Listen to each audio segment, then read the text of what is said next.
UP में विकास की रफ्तार अब और तेज होने जा रही है।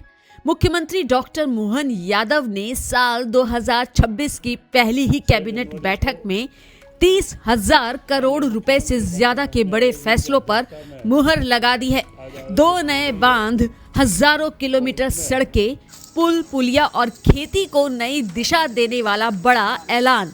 आइए जानते हैं इस ऐतिहासिक बैठक के अहम फैसलों के बारे में। 9 वर्ष की पहली कैबिनेट 6 जनवरी को माननीय मुख्यमंत्री डॉक्टर मोहन यादव जी की अध्यक्षता में आज आयोजित की गई है और इसमें जो महत्वपूर्ण प्रस्तावों को आज स्वीकृति दी गई है उनमें 2 प्रस्ताव झिरमिटी मध्यम सिंचाई परियोजना बुरहानपुर जिले की है जिसकी लागत 922 करोड़ रुपए की है और जिससे 17,700 हेक्टेयर भूमि में सिंचाई होगी।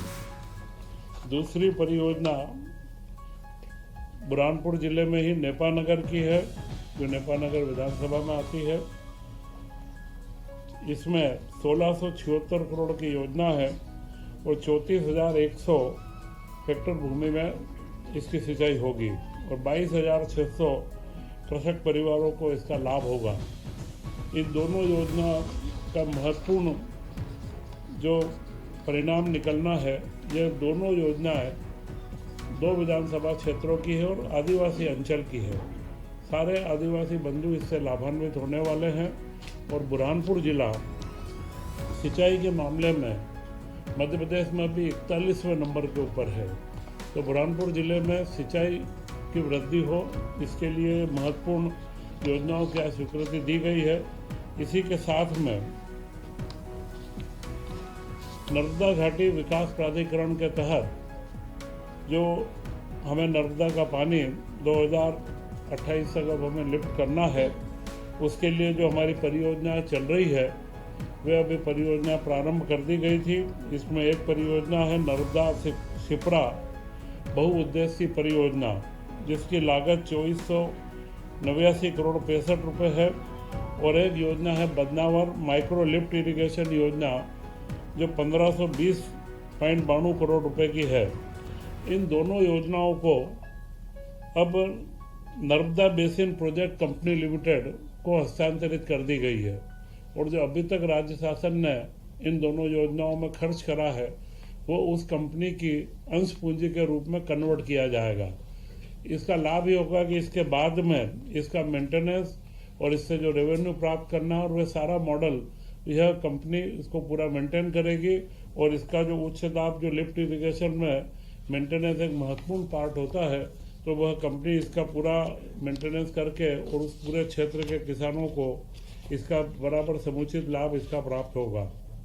इसी के साथ में ग्रामीण सड़क विकास प्राधिकरण का सबसे बड़ा जो कार्य था, इसमें आदिवासी न्याय महाअभियान जो प्रधानमंत्री नरेंद्र मोदी जी का एक सबसे महत्वपूर्ण प्रकल्प है पीएम जनमन योजना। तो हमारे मध्य प्रदेश में जो हमारे योजनाओं में बेगा, भारिया व सहरिया इन 3 जनजातियों में 22 जिलों के अंदर निवासरत है, इनके लिए योजना लागू की गई थी और इसमें इसकी निरंतरता का प्रस्ताव दिया गया है जिसमें इसकी सड़क की 1039 किलोमीटर सड़क और पुलिया 112 है और 795 करोड़ रुपए का खर्च इसमें अनुमानित है।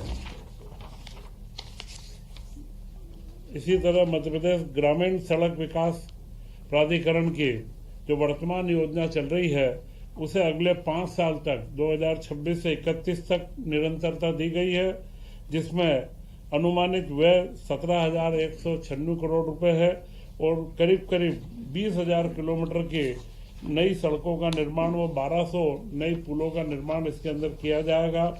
और इसी के साथ में जो इन पुरानी हमारी सारी योजनाएं हैं मध्य प्रदेश में टोटल प्रधानमंत्री ग्रामीण सड़क में 88,517 करीब किलोमीटर मार्गों का नवीनीकरण भी जो करना वो उन्नयन करना, इसके लिए इस योजना को 1 अप्रैल 2026 से 31 तक निरंतरता दी गई है। जिसका अगले समय में अनुमानित व्यय 10,000 करोड़ रुपए इसका रहेगा।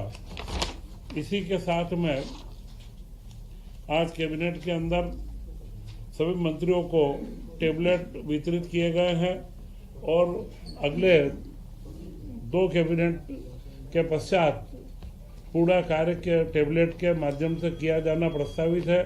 और मुझे लगता है कि यह जो प्रयोग है, यह प्रयोग देश के कुछ ही प्रांतों में प्रारंभ हुआ है, उसमें मध्य प्रदेश अग्रणी प्रांत होगा। मुख्यमंत्री डॉक्टर मोहन यादव जी के नेतृत्व में जो हमने 2025 का वर्ष उद्योग एवं रोजगार वर्ष के रूप में मनाया है, अब अगला 2026 का इस वर्ष को कृषि उद्योग के कृषि के विकास के लिए मनाया जाएगा तथा इस तरीके के सारे नवाचार व जनजातीय क्षेत्रों के लिए विशेष रूप से जितने भी प्रकल्प हो सकते हैं उनको हम नई गति दे रहे हैं। जय हिंद, जय भारत। सर का पसीना जब माथे को आता है वो किसान है जो अपने दम पर फसल को उगाता है। आन है, बान है, शान है, किसान है। किसान इंडिया, चलेगा हल, बढ़ेगा बल।